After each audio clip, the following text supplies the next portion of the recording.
अस्सलामुअलैकुम दोस्तों। प्यारे दोस्तों, आज हम आपको एक मुसलमान लड़की के बारे में बताने जा रहे हैं। जब एक मुसलमान लड़की तालाब में नहा रही थी तो बहुत से गैर मुस्लिम लोग वहां इकट्ठा होकर उसे बाहर निकलने को बोलने लगे। लेकिन उसके बाद कुछ ऐसा हुआ जिसे देखकर वहां मौजूद तमाम लोग मुसलमान हो गए। तो दोस्तों, ऐसा क्या हुआ था आगे हम आपको बताएंगे। अगर आपने इस वीडियो को लाइक नहीं किया है तो इसे लाइक ज़रूर करें और चैनल को भी सब्सक्राइब करके बेल आइकन दबा दें। दोस्तों, बहुत साल पहले की बात है। एक राजा अपने सिपाहियों के साथ कहीं जा रहा था। वो राजा मुसलमान नहीं था। उस वक्त बहुत गर्मी थी और गर्मी की वजह से उसे नहाने की हाजत महसूस हुई। तो वो करीब की तालाब पर नहाने पहुंचा। वहां जाकर क्या देखता है कि तालाब में पहले से ही कुछ लड़कियां नहा रही थीं, क्योंकि वो तालाब लड़कियों के नहाने के लिए था। लड़कियों ने जब राजा को तालाब के पास आते देखा तो फौरन ही तालाब से बाहर निकल आई। लेकिन एक लड़की तालाब में बैठी रही। राजा ने उस लड़की से पूछा, तुम क्यों नहीं निकली? लड़की ने घबराते हुए कहा, यह जगह लड़कियों के नहाने की है और इस वक्त मेरा लिबास ऐसा नहीं है कि मैं किसी गैर मर्द के सामने आऊं। लड़की के मुंह से ये बात सुनकर राजा की शैतानी हवस जाग उठी और उसने कहा, मैं राजा होने के नाते तुम्हें हुक्म देता हूं कि ऐसे ही तालाब से बाहर आ जाओ, मैं तुम्हें देखना चाहता हूं। लड़की उसका हुक्म सुनकर परेशान हो गई और बोली, रहम करें, मैं मुसलमान हूं, मेरे मजहब में पर्दा है, आपको खुदा का वास्ता यहां से चले जाएं। ये जगह लड़कियों के नहाने की है, इसलिए मैं यहां नहाने आ गई, वरना नहीं आती। राजा ने गौर किया कि जो लड़की तालाब में है वो इन सब लड़कियों में सबसे ज्यादा खूबसूरत है। उसने कहा, तुम अभी मेरे सामने बाहर आ जाओ, अगर तुम मुझे पसंद आ गई तो मैं तुम्हें महल में ले चलूंगा और अपनी कनीज बनाऊंगा। लड़की ने देखा कि राजा किसी सूरत जान छोड़ने को तैयार नहीं है, तो चालाकी से काम लेना चाहिए और अपनी इज्जत बचानी चाहिए। लड़की ने राजा से कहा, मैं बाहर तो आ जाऊं, लेकिन यहां पर मेरी सहेलियां भी हैं और आपके सिपाही भी मुझे इसी हालात में देख लेंगे तो मैं राजा के लायक नहीं रहूंगी। अगर आप मुझे जाने दें तो मैं कल खुद आपके दरबार में हाजिर हो जाऊंगी।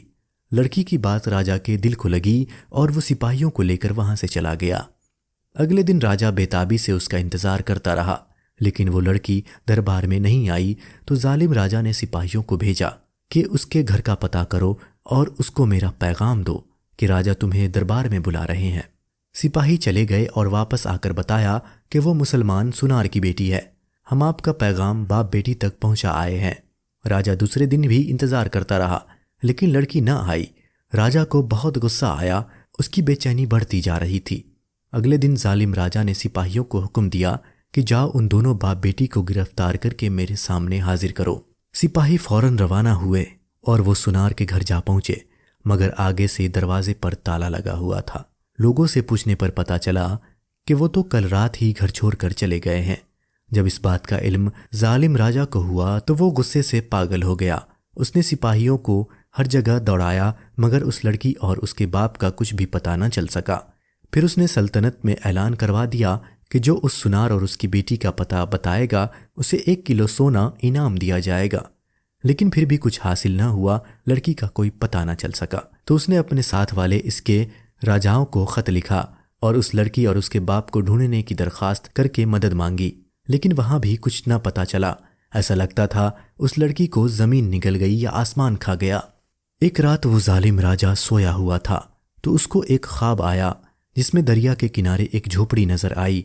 राजा झोपड़ी को देखकर हैरान होता है कि इस वीराने में किसकी झोपड़ी है। ये देखने के लिए उस झोपड़ी के पास गया और अंदर दाखिल हो गया तो उसे एक दाढ़ी वाले बुजुर्ग नजर आए। उन बुजुर्ग के साथ एक लड़की बैठी हुई थी। इससे पहले कि राजा लड़की की शक्ल देखता उसकी आंख खुल गई। राजा समझ गया कि वही बाप बेटी है जो उस झोपड़ी में छिपे हुए हैं। वो उस इलाके को जानता था। अगली सुबह उसने सिपाहियों का दस्ता तैयार किया और सीधा दरिया के किनारे उसी जगह पर पहुंचा जो उसके ख्वाब में नजर आई थी। झोपड़ी के पास पहुंचकर उसने सिपाहियों को वहीं रुकने का हुक्म दिया और खुद झोपड़ी के अंदर चला गया। वहां क्या देखता है कि एक कमजोर सी दिखने वाली बीमार लड़की सो रही है और वहीं पर जानेमाज पर बैठकर वही सफेद दाढ़ी वाला आदमी दुआ कर रहा है कि ऐ मेरे पालने वाले रब, हम कब तक जालिम राजा से छुपते रहेंगे जो चंद लम्हों के लुत्फ के खातिर मेरी नादान बच्ची की इज्जत खराब करना चाहता है और जहन्नम की आग खुद पर वाजिब करना चाहता है। या अल्लाह, उसको हिदायत फरमा, उसके दिल में अपनी मोहब्बत पैदा कर कि उसके लोग उससे डर कर ना रहें, बल्कि उसके होते खुद को महफूज जाने। उसको इज्जत लूटने वाला नहीं बल्कि इज्जत बचाने वाला कर दे। या अल्लाह, तेरे इख्तियार में तू पूरी कायनात है, तू दिलों को फिरना जानता है।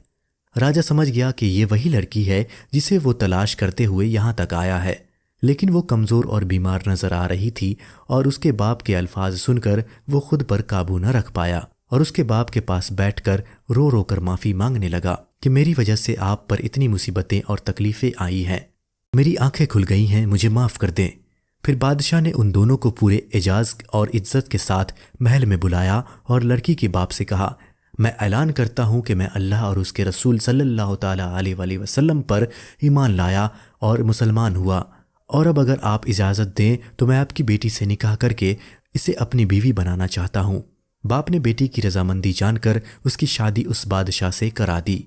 बादशाह ने इस लड़की को अपनी बेगम बना लिया और बाद में उसकी गैर मुस्लिम रियासत मुस्लिम रियासत हो गई और बहुत सारे लोग मुसलमान हुए। सुभान अल्लाह। दोस्तों, आप इस वाक़ये के बारे में क्या राय रखते हैं कमेंट बॉक्स में लिखकर ज़रूर बताएं।